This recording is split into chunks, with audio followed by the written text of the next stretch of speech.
अच्छा, पूरी पृथ्वी किसके ऊपर टिकी हुई है? शेषनाग पर टिकी हुई है। और लक्ष्मण जी किसके अवतार हैं? शेष के। और आपको मालूम है पूरी पृथ्वी का भार शेष भगवान के माथ पर कितना वजन दे रहा है?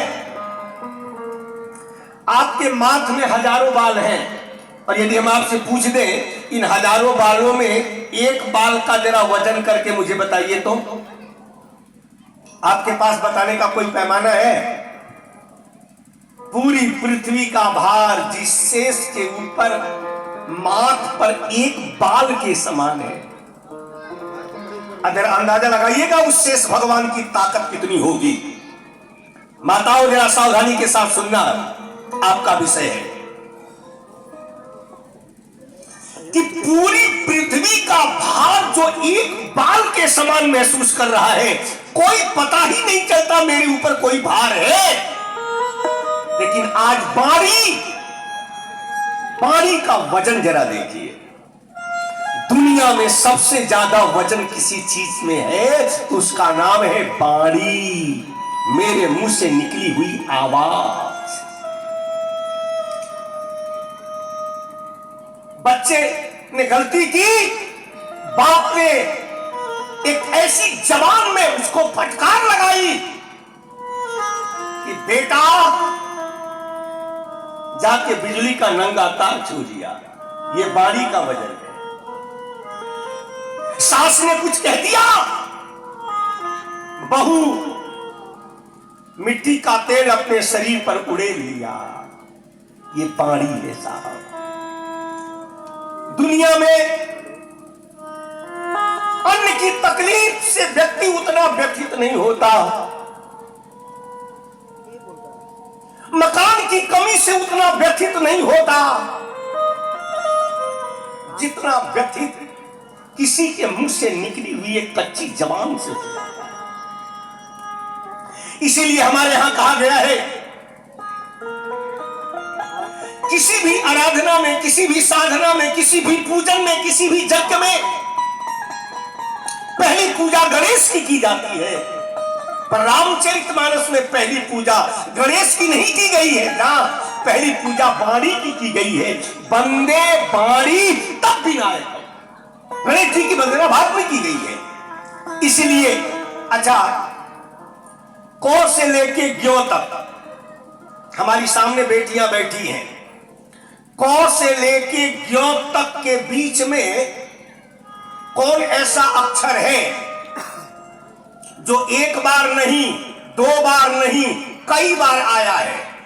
वो कौ से लेके ज्ञो के बीच में वो अक्षर कौन है? कौन अक्षर है जो कौ से ज्ञो के बीच में है और एक बार नहीं कई बार आया है? वो अक्षर कौन है? बोले उसका नाम है सौ। सौ एक बार नहीं आया, सौ दो बार नहीं आया, 103 बार आया है। क्यों? सहो सहो सहो, तभी परिवार में प्रसन्नता के साथ रहो रहो रहो। सहनशीलता मेरे जीवन के 80% समस्याओं का समाधान है।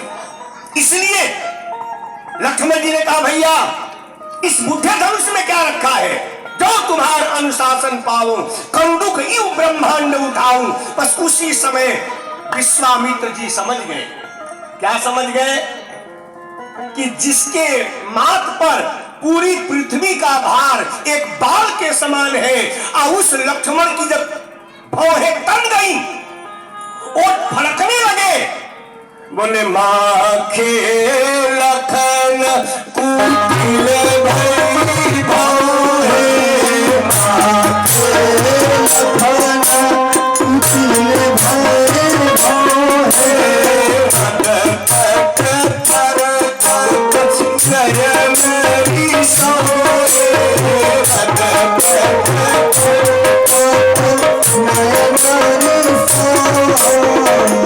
अब जरा धीरता के साथ सुनिएगा। यही समय था और समय में प्रलय होनी थी। जिस लक्ष्मण के पूरे रोंगटे खड़े हो गए, ओठ फड़फड़ाने लगे, शरीर के सारे रोंगटे खड़े होकर के, और एक अजीबो गरीब आवाज निकलने लगी क्रोध की। अब प्रलय होने से कोई रोक सकता था क्या? लेकिन हम जीवन में गुरु क्यों बनाते हैं?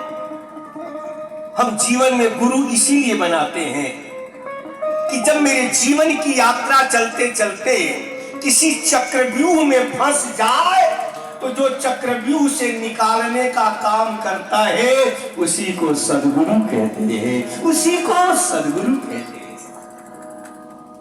जैसे ही लक्ष्मण जी के शरीर से क्रोधाग्नि धू धू करके जलने लगी, उसी समय विश्वामित्र ने देखा अब ये पूरा समय हो गया है, और विश्वामित्र जी ने उठ करके राम जी की ओर ऐसे इशारा किया। क्या बोले? उठो राम भंजो चापा, राम भंजो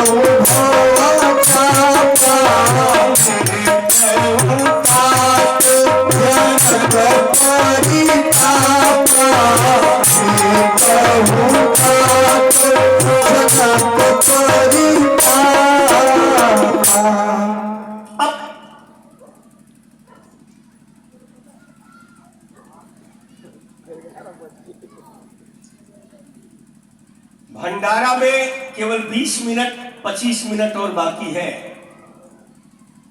और कथा भी केवल 20 मिनट और चलेगी। तो हम भंडारा के लिए कथा रोक दें या कथा के लिए थोड़ी देर के लिए भंडारा रोक दें? कथा रोक दें? अच्छा, भंडारा रोक दें। तो केवल 20 मिनट और आप अपनी धीरता का परिचय दीजिए, ताकि ये जो जयमाल है सीता जी के गले में, सीता जी के गले में, राम जी के गले में पड़ जाए। हम इसीलिए थोड़ा देखें आपका क्या रहे। राम जी के गले में पड़, केवल 20 मिनट।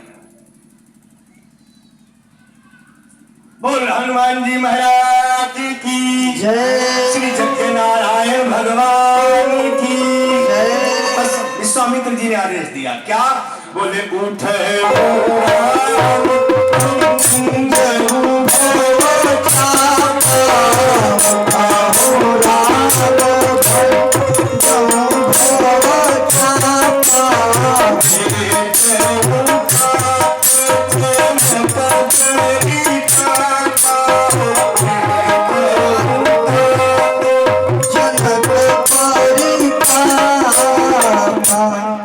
ये कैसे डाउन हो जा रहा है?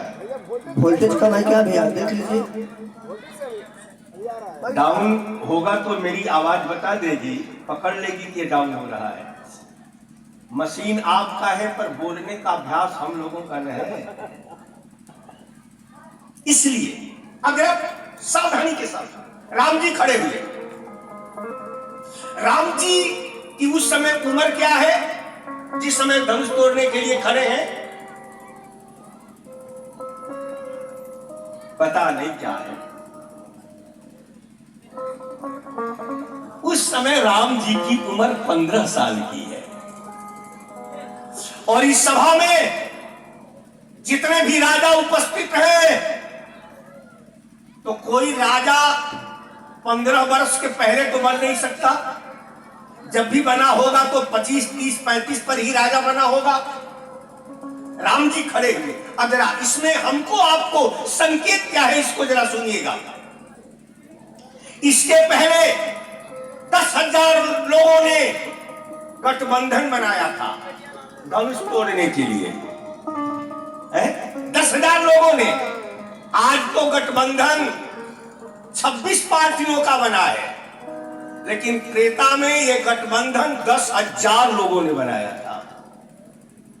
मैं आपसे कहना चाहता हूं, अब आप जरा धीरता के साथ उत्तर दीजिएगा, विवाह एक के साथ होगा कि 10,000 के साथ? एक के साथ। तो 10,000 मिलकर गठबंधन को बनाए थे। 10,000 के साथ तो विवाह नहीं होगा, विवाह एक के साथ होगा। तो 10,000 मिल के गठबंधन इसीलिए बनाए थे। सोचिए जरा इनकी क्वालिटी देखिए, गठबंधन वालों की जरा क्वालिटी देखिए। सोचे 10,000 पहले मिलके जैसे तैसे धनुष तोड़ो और टूट जाए तो निकालो तलवार, निकाल, आ जाओ मैदान में।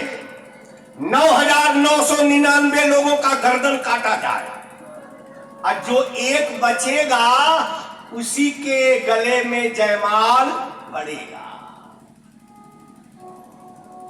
अब प्रत्येक राजा अपने को 9,999 में से नहीं गिन रहा है ना, कटते मरते जो एक बचेगा, प्रत्येक राजा अपने को वह बचा हुआ एक समझ रहा है। अपनी गिनती 9,999 में से नहीं कर रहा है। निर्णय नहीं हो रहा है प्रधानमंत्री कौन बनेगा। जहां निजी स्वार्थ टकराते हैं साहब, उस समय व्यक्ति कोई भी गंभीर निर्णय नहीं ले पाता है। जब स्वार्थ की आंधी चलती है तो ज्ञान के दीपक बुझ जाते हैं। एक दूसरे कट्टर विरोधी, लेकिन आज स्वार्थ ने इतना अंधा बना दिया है। बनाओ गठबंधन, जरा सावधानी के साथ देखिए। 10,000 आलो मिले, लेकिन धनुष तोड़ना छोड़िए, उठाना छोड़िए, तिल भर भूमि न सकई छड़ाई, हिला भी नहीं सके। अब राम जी उठे। हमारे यहां महत्व इसका कम है कि आप जाति से कौन है, महत्व इसका ज्यादा है कि आपका संकल्प कैसा है। हमारे यहां संकल्प की महत्ता है। एक गांव में आग लग गई, सुनिएगा जरा सावधानी के साथ, संकल्प में कितनी शक्ति है। एक गांव में आग लग गई, पूरे गांव के लोग आग बुझाने के लिए पानी लेके जाने लगे। उसी गांव में बगल में गांव से सटा हुआ एक वृक्ष था। उस वृक्ष पर एक चिड़िया रहती थी, अपने परिवार के साथ घोंसला बना के। चिड़िया ने देखा, जिस गांव से मेरा परिवार पलता था, आज उस गांव में आग लग गई है, अब मेरा परिवार पलेगा कैसे। बस उस चिड़िया ने हुंकार भरी। हुंकार भरने के बाद एक तालाब में गई और उसने अपने चोंच को पानी में डुबो दिया और चोंच में पानी लेके उड़ी। अब बताइए चिड़िया के चोंच में कई लीटर पानी आएगा, कई लीटर आएगा? एक ड्रापर भी नहीं आएगा। लेकिन संकल्प की जरा शक्ति देखिएगा। एक ड्रापर, आधा ड्रापर पानी भर करके ले जाके जिस आग को पूरे गांव के लोग बुझाने में समर्थ नहीं थे, उस अग्नि के तांडव पर उसने अपने मुंह खोल करके आधा ड्रापर पानी गिरा दिया। फिर गई, फिर गिराई, फिर गई, फिर भर के गिराई। उसी गांव में एक व्यक्ति पक्षियों की भाषा का जानकार था। उसने चिड़िया से पूछा, चिड़िया की भाषा में, चिड़िया आग इतना भयंकर है, पूरे गांव के लोग आग को नहीं बुझा पा रहे हैं, अब तू इतनी नन्ही सी जान, क्या ये चोंच में पानी लेकर के तुम आग को बुझा पाओगी क्या? अब चिड़िया ने जो उत्तर दिया है सुनिएगा। चिड़िया ने कहा, ऐ गांव वालों, आग बुझेगी कि नहीं ये तो मैं दावा नहीं कर सकती हूं, पर इतना दावा जरूर करती हूं कि जब इस गांव में आग लगने का इतिहास लिखा जाएगा तो मेरा नाम जो है आग लगाने वालों की लिस्ट में नहीं होगा, बल्कि आग बुझाने वालों की लिस्ट में होगा, बल्कि आग बुझाने वालों की लिस्ट में होगा। बोले हमने भगवान के नाम पर शुरुआत कर दिया है, शुरुआत हमारे हाथों में, अंजाम तुम्हारे हाथों में। अब उस परवरदिगार को जो अच्छा लगेगा करेंगे। बस इतना कहते ही आकाश के एक दिशा से बदरी का झोंका उठा और लोगों को देखते ही देखते उसने पूरे आकाश को अपने आगोश में ले लिया और कुछ ही क्षण के बाद इतनी मूसलाधार बारिश प्रारंभ हुई कि अग्नि का तांडव समाप्त हो गया। अग्नि का तांडव समाप्त हो गया। ये देखिए, ये है संकल्प का पर्व, संकल्प का पर्व। अब सावधानी के साथ सुनिएगा। राम जी उठे। राम जी ने सोचा कि हमारे माता पिता ने मुझको बताया है, मेरे गुरुदेव ने मुझे बताया है, बेटा जब जीवन में किसी महान काम को करने के लिए अपना अगला कदम उठाना ना, तो कदम उठाने के पहले अपने से बड़ों को प्रणाम कर लेना। और एक प्रणाम कई परिणाम को बदलने की क्षमता रखता है। एकोपि कृष्ण कृत प्रणाम न पुनर्भवामि न पुनर्भवाय। याद रखना, प्रणाम करने वाला सदा सदा सदा फायदे में ही रहता है। जो व्यक्ति अपने जीवन में केवल प्रणाम करने की आदत डाल ले, उस व्यक्ति के जीवन में 4 चीजें बोनस में मिलती हैं। सावधानी के साथ सुन लो। जिस व्यक्ति को केवल प्रणाम करने की आदत हो जाती है, 4 चीजें उनको बोनस में मिलती हैं। क्या क्या? बोले आयु, प्रणाम करने से आयु मिलती है साहब। आयुर्विद्या, व्यक्ति मूर्ख कभी नहीं रह सकता है प्रणाम करने वाला। तीसरा यशो, समाज में प्रतिष्ठा मिलती है। और चौथा बलम, वो व्यक्ति बलवान होता है केवल प्रणाम करने से। इसलिए कभी भी ईगो नहीं पालना चाहिए, कभी भी अहंकार नहीं पालना चाहिए। प्रणाम करने वाला सदा सदा सदा फायदे में ही रहता है। अब इसका जरा प्रणाम देखिए। राम जी ने सबको प्रणाम किया कि आज हम जीवन का बहुत बड़ा कार्य करने जा रहे हैं। इसलिए हे राजाओं, आप लोग भले धनुष नहीं तोड़ पाए, लेकिन मुझे आप आशीर्वाद दीजिए कि मैं इस संकल्प को पूरा कर सकूं। हमारे यहां व्यवहार में इतनी ताकत है साहब, इतनी ताकत है।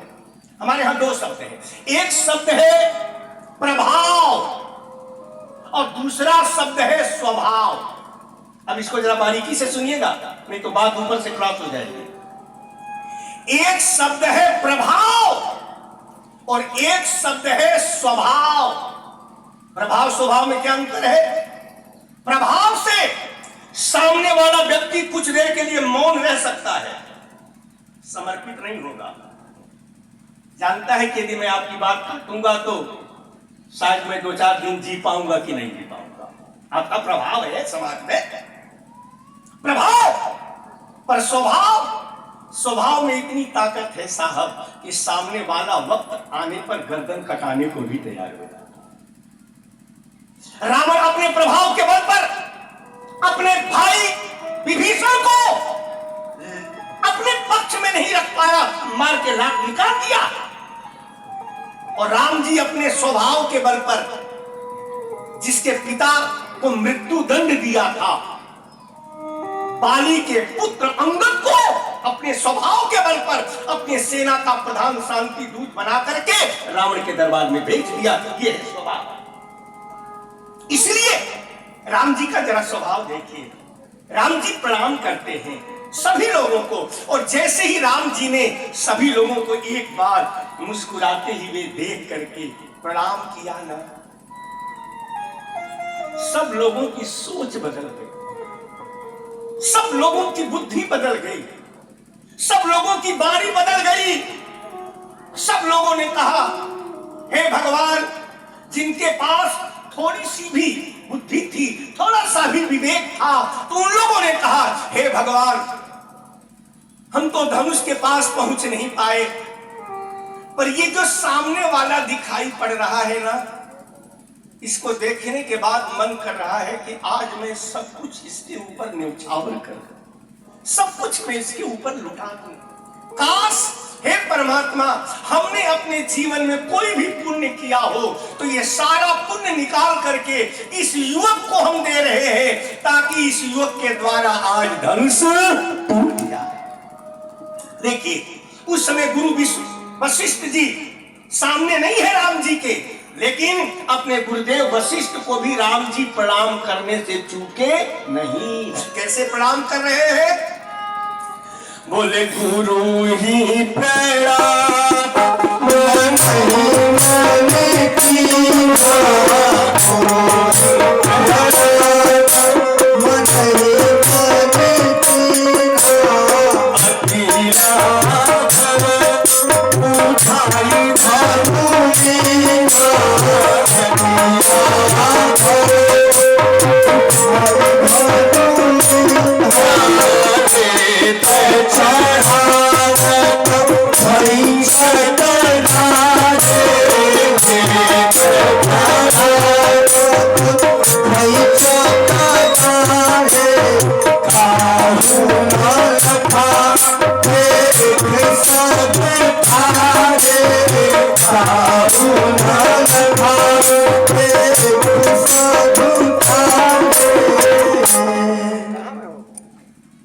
आप पूरी सावधानी के साथ बैठे, आवाज दब जा रही है। अब देखिए, आप अनुभवी लोग बैठे हैं, अब आवाज ठीक है, अब कितने पर रहे? दब जाता है कभी कभी।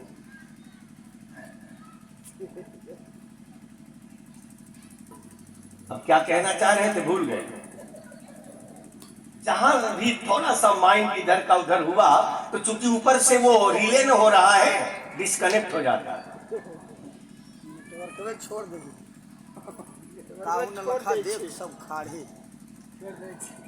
अब जरा देखिए सावधानी के साथ, राम जी इतने कोमल हैं, इतने कोमल हैं। जनकपुर में राम जी धनुष ही तोड़े थे कि कुछ और भी तोड़े थे? धनुष ही तोड़े थे कि कुछ और भी तोड़े थे? किसी का मुंह तोड़ दिए थे? क्या तोड़े थे? फूल तोड़े थे। अच्छा, राम जी का विवाह किस महीने में हुआ? हम इसीलिए पूछ रहे हैं, आप थोड़ा सा चैतन्य हो जाए। नहीं तो एक माता जी सामने बैठ के बीड़ी पी रही थी, एक जगह कथा हम कह रहे हैं, सामने बीड़ी पी रही थी, आपस में बोल रही थी। हमने कहा माता जी चुप हो जाओ, माता जी चुप हो जाओ, तो खड़ी हो गई। अब खड़ा होकर कहती हैं, आप हमसे कह रहे हो चुप हो जाओ, चुप हो जाओ, 2 घंटा से बोल रहे हो, तो वहीं क्यों नहीं चुप हो जा रहे हो? मैं आपको थोड़ा सा चैतन्य करने के लिए कह रहा हूं। राम जी का विवाह अगहन महीना में हुआ, अगहन महीना, और अगहन महीना लगभग दिसंबर का महीना होता है। और दिसंबर के महीने में सुबह सुबह कितनी ठंडक होती है। राम जी अगहन महीना के सुबह सुबह की बेला में गुरु जी की आज्ञा से फूल तोड़ने गए। अब फूल तोड़ने में इतना परिश्रम हुआ कि अगहन महीने की ठंडी में उनके माथा में पसीना लटपट हो गया।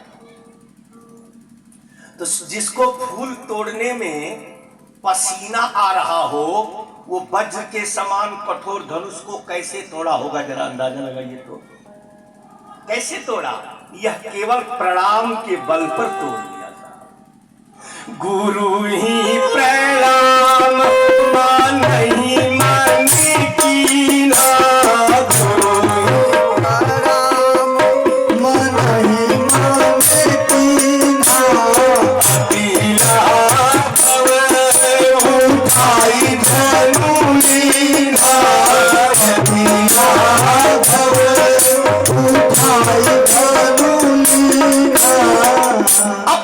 ये प्रणाम का परिणाम है। और जैसे ही राम जी ने धनुष तोड़ा, उसी समय सीता जी हाथ में माला लेकर के राम जी के गले में पहनाने आ गई।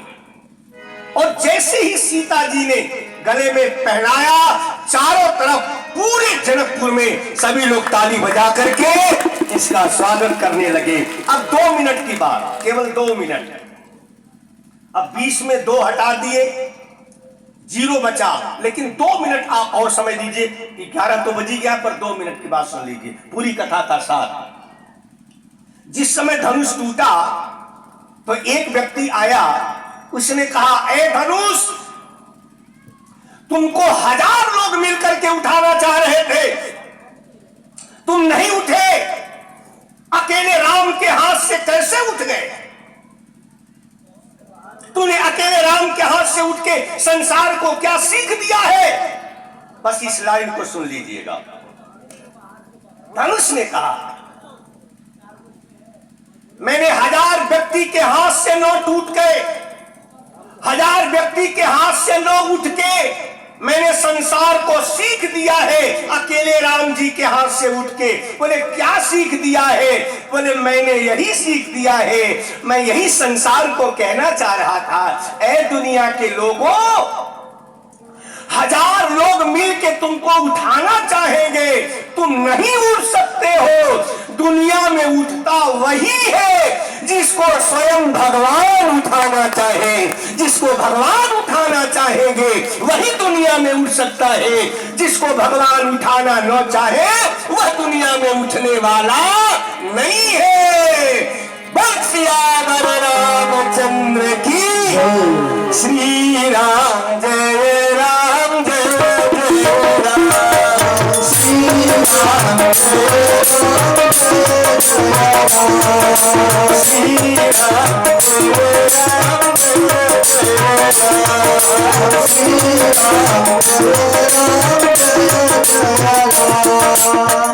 राम भगवान की जय। सुरेश जी, अब आप आरती जलाइए।